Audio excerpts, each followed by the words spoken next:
Hey again, everyone. Welcome back to another episode of Tabletop Mercenary.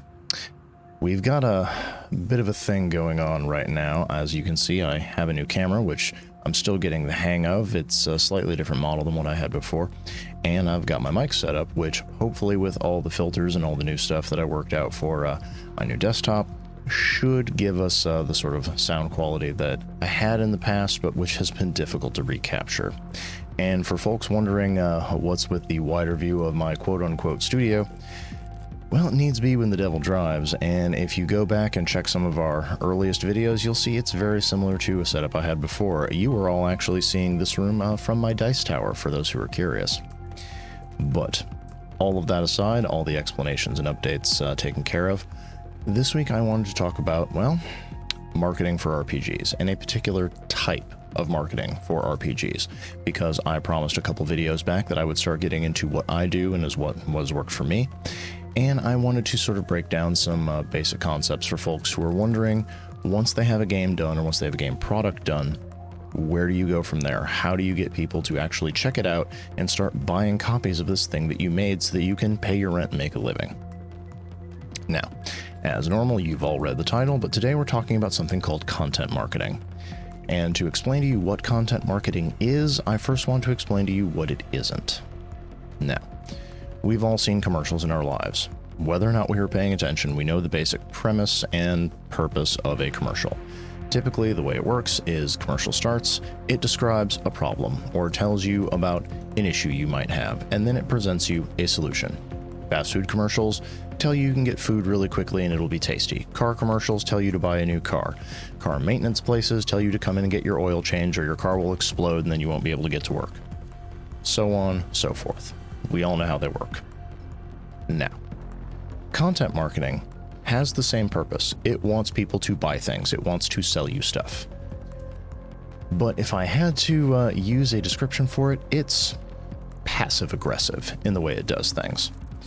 For folks who have had either parents who weren't direct, or maybe you've had roommates who were bad about asking for things, content marketing is that thing you get when you'll have someone look outside and go, "Oh, it's a sunny day." What they meant was, I want you to take the laundry out and put it on the clothesline. How are you supposed to get that? Who knows?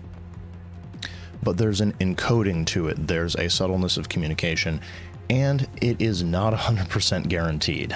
The advantages of direct commercials is anyone who has the problem you've described, anyone who is susceptible to the issue you're talking about, will hear that, see there's a product or a service for it, and go get it.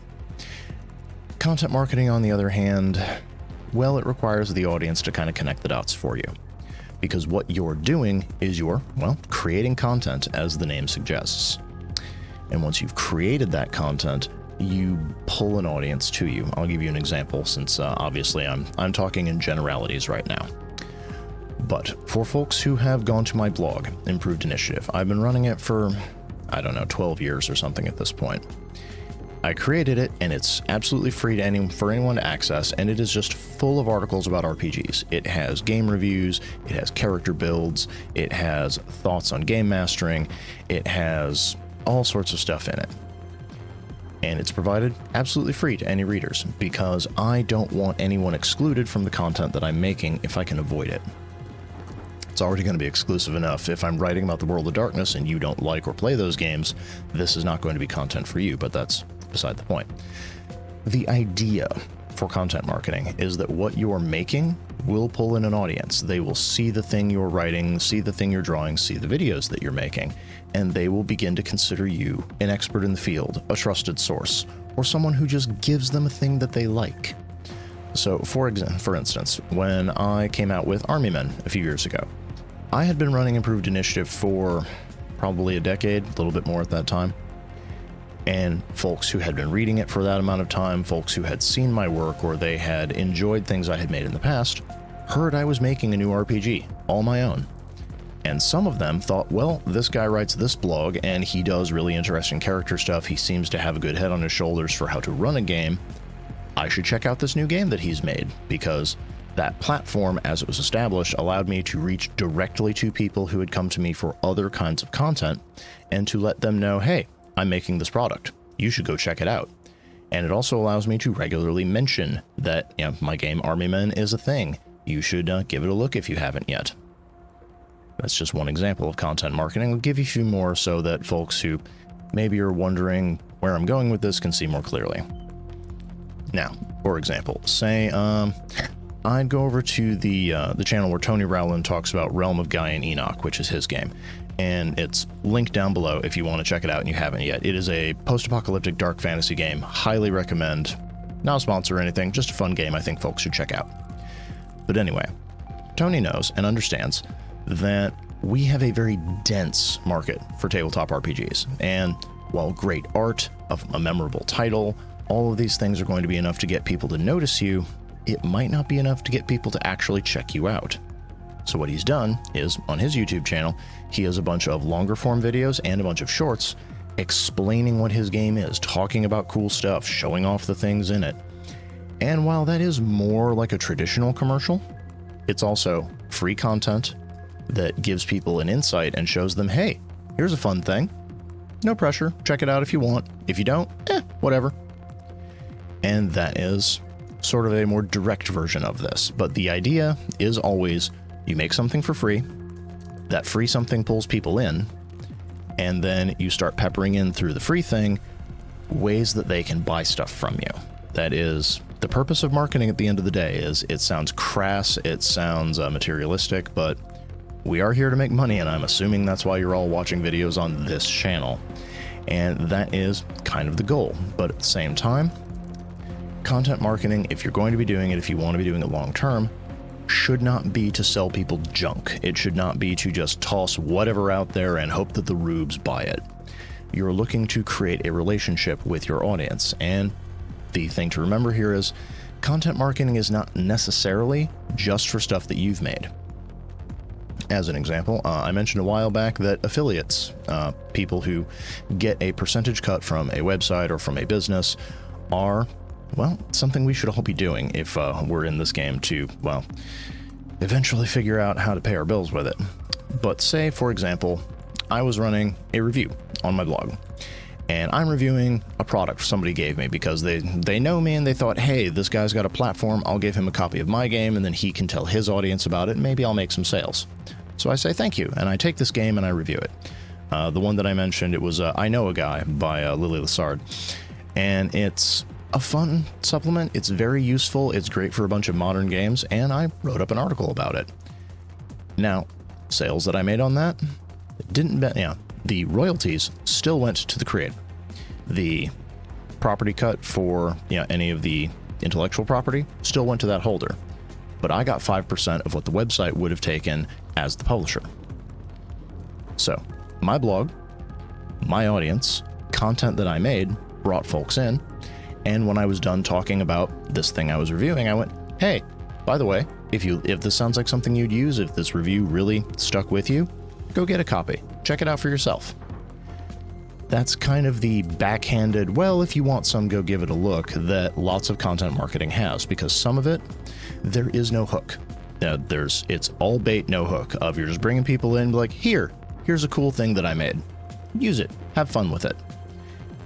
And it's that low pressure that even if people come in, even if they like what you do, they're not required to pay a cover charge. They're not required to buy a thing. There's not a hard sell.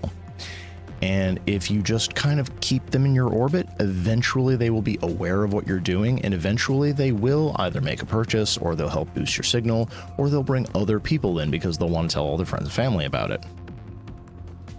And this is why it's important to keep in mind what the purpose of your content is, and when it is and is not meant to make a sale. So, for example, there are lots of articles on my blog, there's lots of videos on here, for example, where I'm not really pushing a particular product. I'm not trying to get people to buy a specific thing. I'm just trying to communicate information. I'm trying to make sure that people who are reading this, watching this, etc., walk away with this with more knowledge than they had before. And sometimes I'll be talking about a particular topic, whether it's, hey, here's some tips for being a game master. Oh yeah, by the way, did you know I wrote a whole supplement full of tips for being a game master? You should go buy that. And sometimes it just fits in naturally, and folks can either check it out or not. Sometimes it doesn't really fit in naturally, and that's when you face that option of, do I shoehorn something in and hope to make a few sales, or do I back off and just let people enjoy the content and hope they stick around? There's no right or wrong answer to that. Sometimes it can, the more obvious you make it, the more direct you make it to your audience of, hey, I'm not trying to upsell you on anything, but this is my job, so if you want to support, please check these things out at the end of the article, at the end of the video, whatever it is you're doing. That's another way of doing it, of transparency with your audience can be very important. I know when I started, I made content marketing sound like you were doing a bit of a shell game, and that's one way to do it. You can also be very clear and very direct with your audience of, hey, I like writing about RPGs, I like making videos, I like doing audio dramas, I like doing whatever it is I'm doing. I'm glad you're here for it. If you want to support me, here's ways you can do it. And if you don't have the money for it right now, thanks for being here. Thanks for being part of the audience. And I know I've made that all sound like a very risky gambit because you're putting all this time and energy and effort into making content, and there's no guarantee that anyone's actually going to buy anything, support you on Patreon, become like a paying member of your audience. So why do it if it's such a big gamble, such a big risk? And there is another benefit that comes with content marketing that can actually help you even out your earnings as a creator. And it's essentially that, well, as Alice Liddell said over on her channel, content is content, which means that whatever it is you make, whatever platform you're putting it on, just because it's free to your audience doesn't mean it can't pay you. As an example, I'm making this video right now on YouTube. The Azukail Games channel is monetized.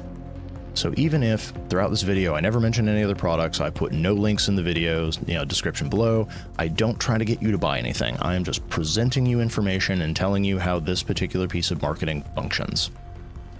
Let's say that you like this, you leave an upvote, you leave a comment, you tell your friends about it, you put it up on social media, and you're like, hey, I just discovered this cool new thing, this is interesting, be aware of it.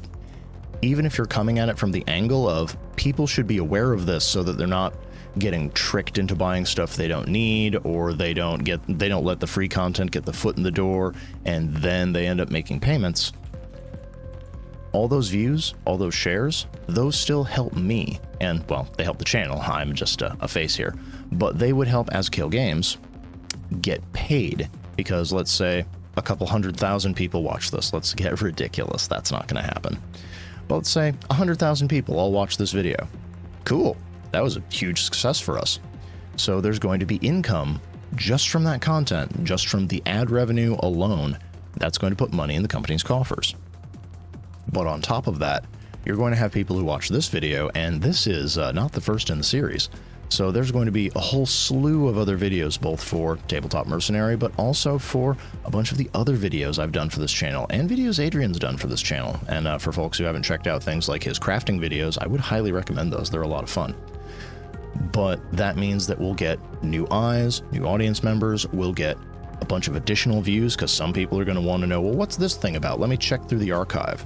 There's going to be other people who are like, ooh, I like this kind of content, I just discovered this channel, and they'll subscribe, or some of them might even become supporters. So that's the secondary benefit of content marketing is, yes, it lets you do a soft sell, and it lets you sort of provide a thing, make more stuff, and get people invested that way.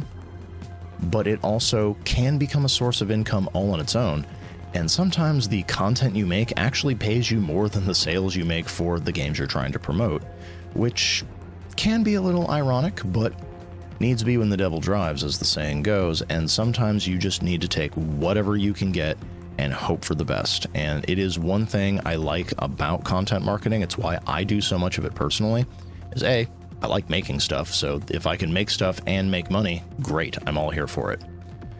But the other part is, content marketing always has that additional way of earning.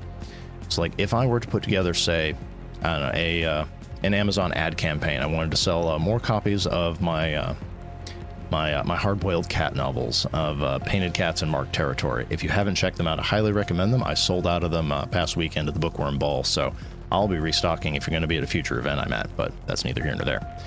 But if I put together that kind of ad campaign, and I put all those ads up on Reddit, Amazon, etc., etc., etc., even if thousands and thousands of people click those ads, unless they make a purchase, I get nothing.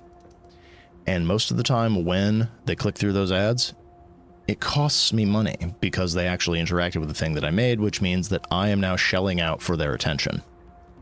Whereas if I wrote a blog, made a video, if I had a podcast, if I made any other kind of content, and hundreds of thousands of people clicked through to see it, I get paid for that attention, even if they don't buy copies of my book. But if I get that kind of attention, at least some people are going to buy the book. So I have two sources of income rather than paying for eyes and hoping for sales. And that's another way to kind of hope for the best. Content marketing is technically free in that it only costs you time and energy to make it, and money if you have to pay for art assets, things like that.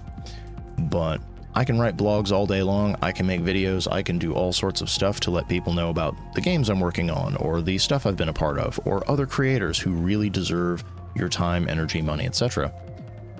And there's a two-tier earning system for that.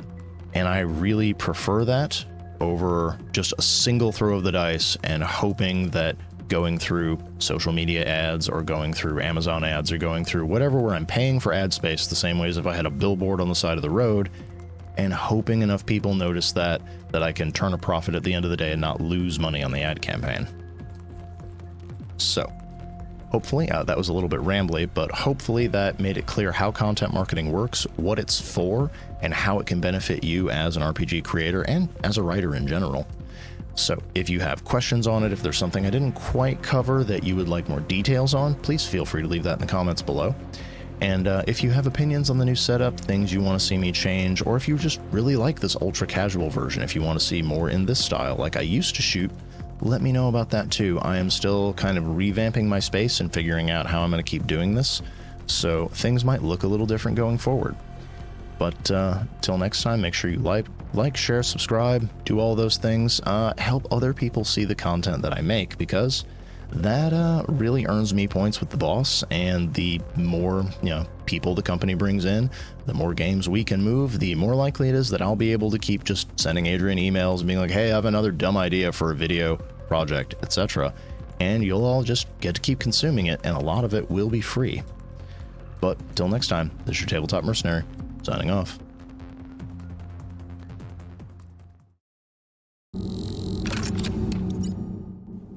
First and foremost, thank you for staying to the end of this episode of Tabletop Mercenary. If there's a question you have about being an RPG creator, please don't hesitate to put it in the comments below so I can address it in a future episode. If you want to help me keep the lights on and keep this show going, then please consider subscribing to the channel, liking the video, and giving it a share on your own social media pages to help boost the signal. Lastly, if you really enjoyed this episode, please consider leaving a tip by buying me a Ko-fi or becoming a Patreon patron at the links in the video description below. You'll find me on both sites under the name The Literary Mercenary.